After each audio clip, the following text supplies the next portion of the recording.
Hello students, आज हम लोग स्टार्ट करते हैं chapter 2 linear equation in one variable. उससे पहले हम लोग थोड़ा सा इसका इंट्रोडक्शन चेक कर लेते हैं। लीनियर इक्वेशन जानने से पहले हम लोग एक बात ये पढ़ लेते हैं पहले, एक्सप्रेशन। एक्सप्रेशन होता क्या है, जैसा कि आपने पहले क्लास 7 में भी पढ़ा हुआ है। सपोज़ कि अगर हम लोग यहाँ पर ऐसा लिखते हैं x+1, तो ये आपका हो गया एक्सप्रेशन। या फिर इसकी जगह पर हम कुछ और लिख सकते हैं, x² + 2x + 3। ये भी एक तरह से ये एक्सप्रेशन है, ठीक है। लेकिन इक्वेशन की जो बात होती है, इक्वेशन की जो बात है वो हम लोग लिखते हैं x+1 = 2 = 1 = 3, कुछ भी हम लिख सकते हैं। या फिर ऐसा ही लिख दें 2x + 4 = 7, कुछ भी हम इस तरह से लिख सकते हैं। इसमें होता है क्या है, एक्सप्रेशन में x+1 या फिर x² + 2x + 3 या फिर .1 इस तरह से कुछ भी हम लिख सकते हैं। लेकिन इक्वेशन जो हमें पढ़ना तो हमें linear equation in one variable. सबसे पहले हम लोग इक्वेशन की बात कर लेते हैं। इक्वेशन होता क्या है, तो इक्वेशन जो होता है वो उसका मतलब ये हुआ कि x+1 हमने तो लिखा है, उसके साथ साथ इक्वल का साइन भी होना ज़रूरी है, और इक्वल के बाद भी कुछ नंबर्स होने ज़रूरी है। होल नंबर या इंटीजर्स कुछ भी हो सकता है। इंटीजर्स की हम बात कर लेते हैं। इंटीजर्स में आपके होल नंबर भी आते हैं, नेचुरल नंबर भी आते हैं, ऑड, प्राइम, इवेंस, तमाम जो भी नंबर होते हैं सभी नंबर्स आते हैं। तो ये नंबर जो हमारा होता है, इस तरह से लिखा हुआ एक्सप्रेशन हमारा एक्सप्रेशन ना होकर ये इक्वेशन कहलाता है। ये भी हमारा क्या है, ये भी एक तरह का इक्वेशन है। क्यों? क्योंकि यहाँ पर लेफ्ट साइड में आप देख रहे हैं 2x + 4 और बीच में इक्वल का साइन लगा हुआ है, और राइट साइड में भी 7 है, जो कि एक तरह से इंटीजर्स का भी काम करता है ये, ठीक है। तो इस तरह से हम एक चीज़ और देखते हैं, इक्वेशन में क्या चीज़ होती है। ये जो हमारा होता है x, इसको हम बोलते हैं वेरिएबल, ये होता है वेरिएबल, ठीक है। और दूसरी चीज़ हमारी कोई भी नंबर्स अगर होता है उसको हम नाम देते हैं कांस्टेंट, कांस्टेंट हो गया। और तीसरी चीज़ जो है, उसका जो इक्वल का साइन है वो होना मस्ट है, ठीक है। ये तीन चीज़ होनी बहुत ज़रूरी है, वेरिएबल, कांस्टेंट एंड इक्वल, ये तीन चीज़ होना बहुत ज़रूरी है। इसलिए ये होता है हमारा इक्वेशन। और फिर अब हमको पढ़ना क्या है, equation in linear equation in one variable. और linear equation in one variable का मतलब ये हो गया कि आप जो देख रहे हैं एक्स, या फिर ज़रूरी नहीं है कि इक्वेशन में यक्स ही हो। जैसे x+1 = 2 हमने लिखा, ज़रूरी नहीं कि सिर्फ इतना ही हो। यहाँ पर 2y + 7 = 4 भी हो सकता है, z+4 = 0 भी हो सकता है। मतलब अल्फ़ाबेट वाला जो आपने ABCD A to Z जितने भी लेटर्स आते हैं वो सभी इक्वेशन में अगर मौजूद है, और सिर्फ सिंगल वेरिएबल है, सिंगल अल्फ़ाबेट हैं सभी में। आप देख रहे हैं यहाँ पर ओनली x है, यहाँ पर सिर्फ y है, यहाँ पर सिर्फ z है। जितने भी हमने इक्वेशन लिखे हैं, तीनों इक्वेशन में सिर्फ x, यहाँ पर y और सिर्फ z दिया हुआ है। मतलब इस वाले इक्वेशन में सिर्फ x है और कोई अल्फ़ाबेट नहीं है। इस वाले में सिर्फ y है, इसमें भी कोई दूसरा वेरिएबल या अल्फ़ाबेट नहीं है। इस वाले में तीसरे में z दिया हुआ है, जो कि तीसरा कोई, इसके अलावा कोई दूसरा अल्फ़ाबेट नहीं है।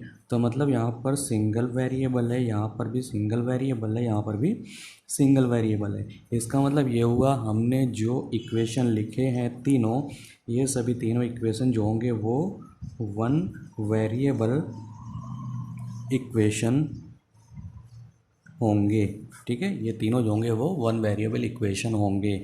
सपोज़ कि यहाँ पर हमें इस तरह से दिया हुआ है 2x + 4 = 8, ऐसा कुछ दिया हुआ है। तो ये हमारा क्या है, एक तरह से वन वेरिएबल लीनियर इक्वेशन है। Linear equation in one variable, linear equation in one variable, इसका मतलब। और एक चीज़ और है, वेरिएबल तो होना मस्ट है, ठीक। वन वेरिएबल इक्वेशन के लिए एक ही वेरिएबल होना मस्ट है। दूसरी चीज़, इक्वल का साइन होना मस्ट है। तीसरी चीज़, कांस्टेंट होना मस्ट है, कांस्टेंट वेरिएबल और एक चीज़ लीनियर इक्वेशन की सबसे मेन पॉइंट जो होता है वो ये है कि जो हमारा वेरिएबल है इसकी पावर मैक्सिमम 1 होनी चाहिए, 1 से ज़्यादा नहीं होनी चाहिए। सपोज़ कि अगर हम यहाँ पर लिख दें 2x² plus 4x plus 3 equals to 0, तो ये हमारा वन वेरिएबल इक्वेशन नहीं हो, वन वेरिएबल इक्वेशन तो होगा पर लीनियर इक्वेशन नहीं होगा, क्योंकि इसकी पावर मैक्सिमम 2 यहाँ पर आ रही है, जो कि ये गलत है। मैक्सिमम पावर 1 होनी चाहिए। जिस तरह से हमने यहाँ पर दिखाया था, आप लिख सकते हैं 2y प्लस 4 इक्वल्स टू 10, कुछ भी आप लिख सकते हैं। तो यहाँ देख रहे हैं वन वेरिएबल, ये आपका कांस्टेंट हो गया, यहाँ पर ये इक्वल का साइन हो गया, इसकी पावर कुछ नहीं, जब कुछ नहीं पावर दिखती है तो इसका मतलब हम 1 मानते हैं। तो ये आपका हो गया linear equation in one variable, ठीक है। और ज़रूरी नहीं है कि सिर्फ एक ही तरफ या एक ही बार वेरिएबल दिया हो, सेम वेरिएबल एक ही इक्वेशन में 2 बार 3 बार भी दिए जा सकते हैं, तब भी वो वन वेरिएबल ही होगा। सपोज़ कि अगर दे दिया जाए 2x plus 4x plus 3 equals to 7, ऐसा कुछ दे दिया है, तब भी ये आपका जो होगा वन वेरिएबल लीनियर इक्वेशन होंगे। क्यों? क्योंकि आप देख रहे हैं यहाँ पर x है और यहाँ पर x है, ये x 2 टाइम्स है, x 4 टाइम्स है, और बीच में प्लस का साइन लगा हो, इसके पहले कोई साइन नहीं, ये अंडर स्टूड होता है, आप जानते ही हो कि ये प्लस का साइन होता है। इसमें आप देख रहे हैं 4x और 2x ऐड हो रहा है, तो ऐड जब कर देंगे तो हो जाएगा ये 6x प्लस 3 इक्वल्स टू 7। इस तरह से आपका ये हो गया linear equation in one variable, ये भी हो गया। अब ज़रूरी नहीं कि एक ही साइड में हो, अपोजिट साइड में भी हो सकता है। 2x equals to 4x minus 3, ऐसा भी हम लिख सकते हैं। इस तरह से भी आपका ये linear equation in one variable होगा। वो कैसे? आप देख रहे हैं यहाँ पर सिर्फ x है और यहाँ पर भी सिर्फ, दोनों सेम कंडीशन के हैं। इसको आप ट्रांसपोज कर सकते हो इस तरफ, या फिर इसको इस तरफ ट्रांसपोज आप कर सकते हो एक तरफ करके। इसको अगर हम इस तरफ करते हैं तो हो जाता है ये 2x minus 4x equals to minus 3। इसको सिर्फ हमने ट्रांसपोज किया है। ट्रांसपोजिंग मेथड आपको पता है कि जब लेफ़्ट साइड या राइट साइड से, सॉरी, लेफ़्ट साइड से राइट साइड में या राइट साइड से लेफ़्ट साइड में ट्रांसपोज करते हैं तो उसका साइन चेंज हो जाता है। अगर प्लस में है तो ट्रांसपोज करने पर माइनस में हो जाता है, माइनस में है ट्रांसपोज करने पर प्लस में हो जाता है, इनटू में है ट्रांसपोज करने पर डिवाइड में हो जाता है, और डिवाइड में है तो ट्रांसपोज करने पर इनटू में हो जाता है। ज़रूरी नहीं कि सिर्फ लेफ़्ट साइड में, लेफ़्ट साइड से राइट साइड में ही ट्रांसपोज करने पर साइन चेंज हो, राइट से लेफ़्ट साइड में भी ट्रांसपोज करने पर साइन चेंज हो जाता है। यही कंडीशन दोनों तरफ अप्लाई होती है, ठीक है। तो इस तरह से ट्रांसपोज करके ऐसा करेंगे तो आप देख रहे हैं यहाँ पर 2x माइनस 4x, अब 2x में से 4x यहाँ पर सब्ट्रैक्ट हो रहा है, जब सब्ट्रैक्ट कर देंगे तो हो जाएगा minus 2x equals to minus 3।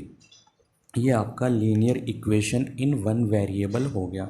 या फिर आप चाहो तो दोनों तरफ से माइनस माइनस कैंसिल कर सकते हो, तो हो सकता है ये 2x इक्वल्स टू 3, ये भी आपका वन वेरिएबल लीनियर इक्वेशन हो जाएगा, ठीक है। और इस तरह के इक्वेशन में कभी कभी ऐसा भी दे देता है, कभी कभी ऐसा इस तरह दे देता है कि 2x/4 इक्वल्स टू 3, ऐसा करके दे दिया। अब हमें ये चेक करना है क्या ये वन वेरिएबल लीनियर इक्वेशन है या नहीं।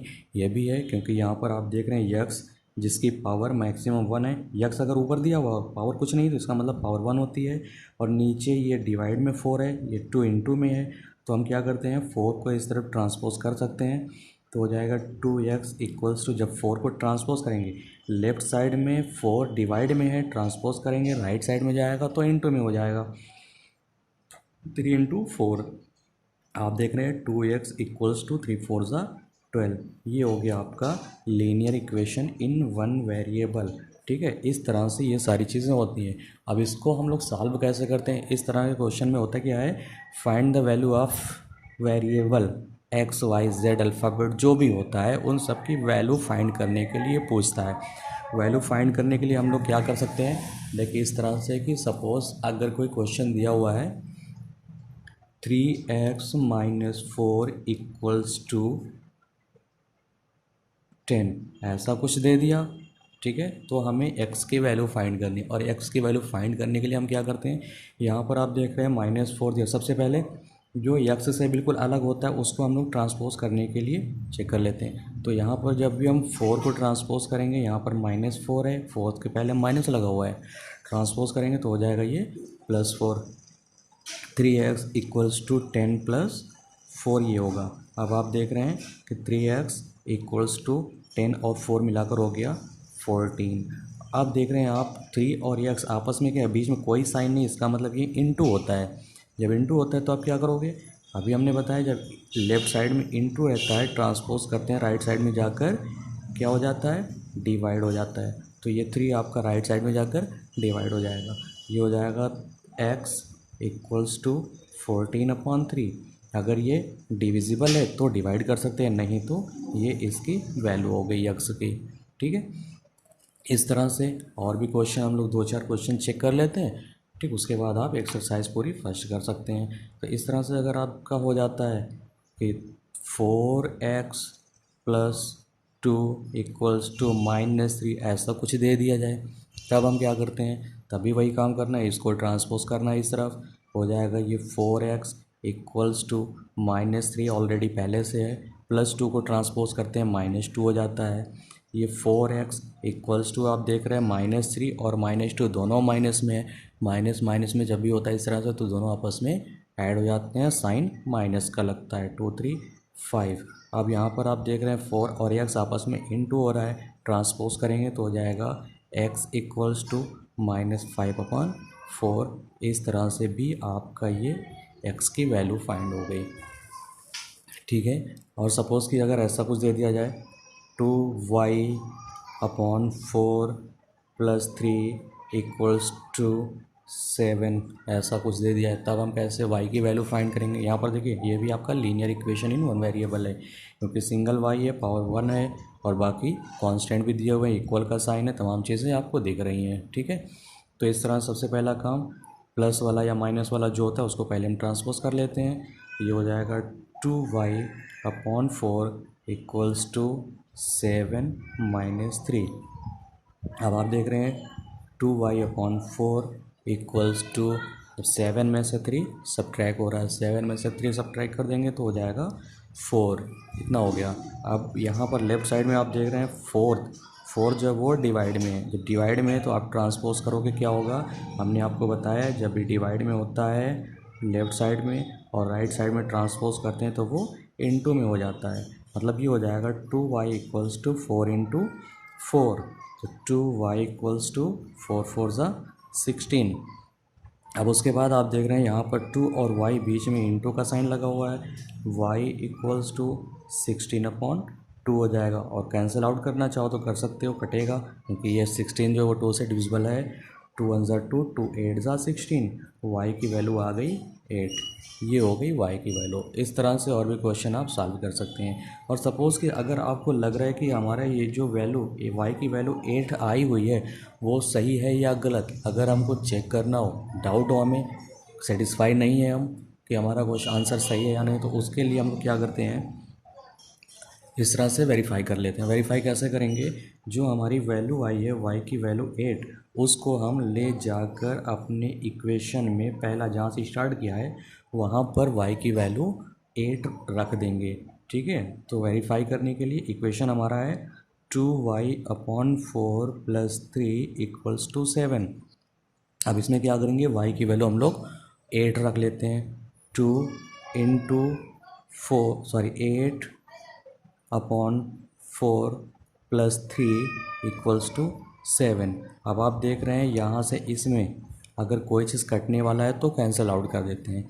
4 1 ज़ा 4, 4 2 ज़ा 8। आप देख रहे हैं 2 और 2 आपस में इनटू हो रहा है, 2 2 ज़ा 4 + 3 यहाँ पर बचा हुआ था इक्वल्स टू 7।